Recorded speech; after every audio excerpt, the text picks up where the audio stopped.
Welcome to my channel. My name is Alejandra. I am a language coach and I help people to become independent language learners to achieve their language goals as they enjoy the process of learning a language.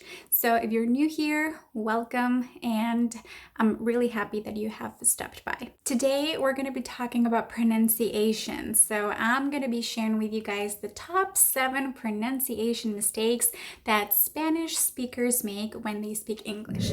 The first mistake has to do with vowels. So in this particular case, I'm going to be talking about the vowel a. As you know, words in Spanish are said and pronounced exactly the same way as they are written.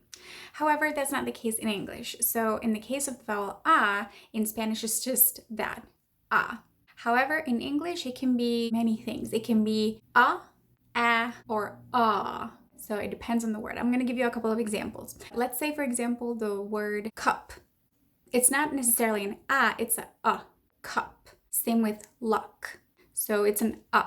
However, a Spanish speaker hears that and thinks, oh, it must be an a. So they say cap or lac. And those are actually very different words. If I say cap, I'm probably saying like a cap, right? You know, like a hat. But I don't mean a cup, you know. So it's definitely a very different sound in English. So how do you overcome this first mistake? The first thing that you need to do is to become aware that you are making this mistake. And in order to do so, you have to learn that in English, there are several variations of the sound a. So once you're able to be aware, then you have to practice. And in order to practice, I definitely recommend paying attention to how native speakers speak. You have to pick somebody, a YouTuber, your favorite actor or actress, whoever you prefer, or even a podcast, and just kind of listen and pay attention to how they speak. Paying attention and listening is one of the most important things that you can do to improve your pronunciation. You have to start imitating native speakers because it is only that way that you're going to be able to learn and improve your pronunciation. So after you pay attention and listen, just practice. You can read aloud, you can talk to yourself in the mirror if you are a little, hesitant to talk to somebody. You can talk to someone that you trust that can help you to correct your pronunciation. And all of these tips are valid for basically all the pronunciation mistakes. But it's just really, really important that you do that if you truly want to improve your pronunciation. So that is how you overcome mistake number 1. The second mistake that Spanish speakers make when they speak English has to do with this sound that exists in English that does not exist in Spanish, which is the so-called schwa sound. This sound is just a little bit crazy because, as I mentioned, it does not exist in English, but it is present in many, many single words in English. So I'm going to give you an example. When you say the word hello in English, you should say hello. However, as a Spanish speaker, you just see that there's an H and then an E and then double L and O. In this particular word, the sound schwa is in the letter E. So you don't say hello or hello, you say hello, hello. So the thing is that this schwa sound is not a stressed sound. That means that it only appears in syllables that are not stressed or that don't have the main strength in the word. So hello, the main stress is in the O. So hello, right? So that's why the schwa it's in the first vowel, in this case the E. Now, in order to overcome this mistake about missing the schwa, you have to be aware of which words or which parts of the sentences that you're trying to convey and speak are stressed. So let's say you're saying, I want a cup of coffee, right? So it's a sentence, I want a cup of coffee. So in that specific sentence, you don't necessarily pronounce every single word with a specific stress. You don't say, I want a cup of coffee. You say, I want a cup of coffee. So whenever you find the stressed ones, the words or syllables that are stressed, try to look for the ones that are not. The rest of those are not stressed, which means that if there's a vowel in one of those unstressed words or syllables, then it probably, it has a very good chance of it being a schwa. For example, the letter A in I want a cup of coffee, that A is a schwa sound. So you'd say, I want a cup of coffee. So you wouldn't say a or a cup of coffee. The third mistake has to do with vowels once again, in this case with the difference between long vowel sounds and short vowel sounds. So in Spanish, we don't have such a thing, which is all the vowels are just basically the same. However, in English, it's not true. So it happens in pairs of words that have a similar sound, such as live versus leave or food versus foot. How can you identify these sounds? Well, usually the long sound, it's a little bit more exaggerated. So you would say leave. In the case of the E, you just have to even smile. Leave. And then live. Happy, serious. I don't know if that makes sense, but that is a way that you can identify those sounds and apply them into your pronunciation so that you don't make those mistakes. The fourth mistake has to do with the sound sh in English, so sh. In Spanish, we don't have this specific sound, so our best bet is to try to pronounce it with what we have, which is an s. So she becomes si, show becomes so.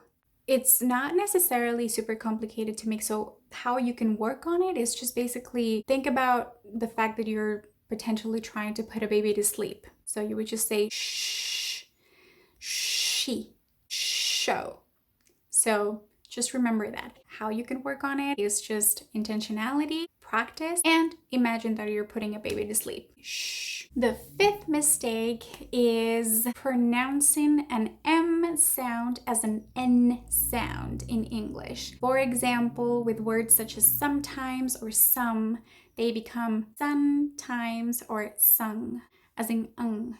And the reason why, it's because in Spanish, we don't usually have these M sounds at the end of words. We usually have them either followed by a vowel or followed by an M. That's not true.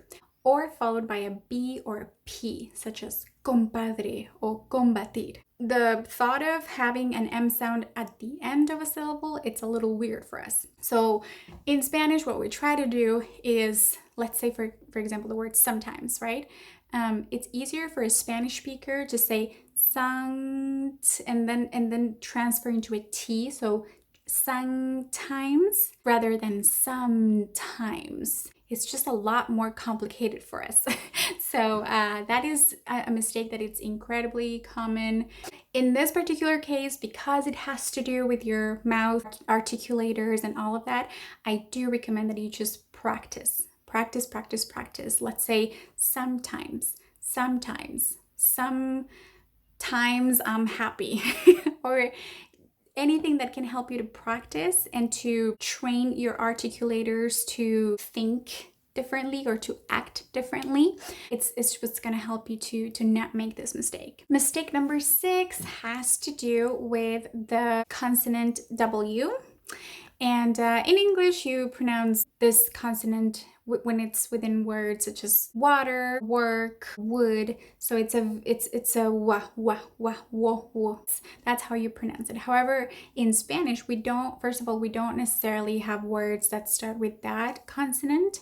So what we do is we turn it into a velar consonant, right? So you'll hear a lot of Spanish speakers say water, work, wood, instead of water, work, or wood, right? So it's, even though we know how to pronounce this, or it's, not necessarily super complicated, it's very intuitive, our subconscious Spanish minds think, oh, it must be a g, but it's not necessarily a gua, not at all. It's a wa.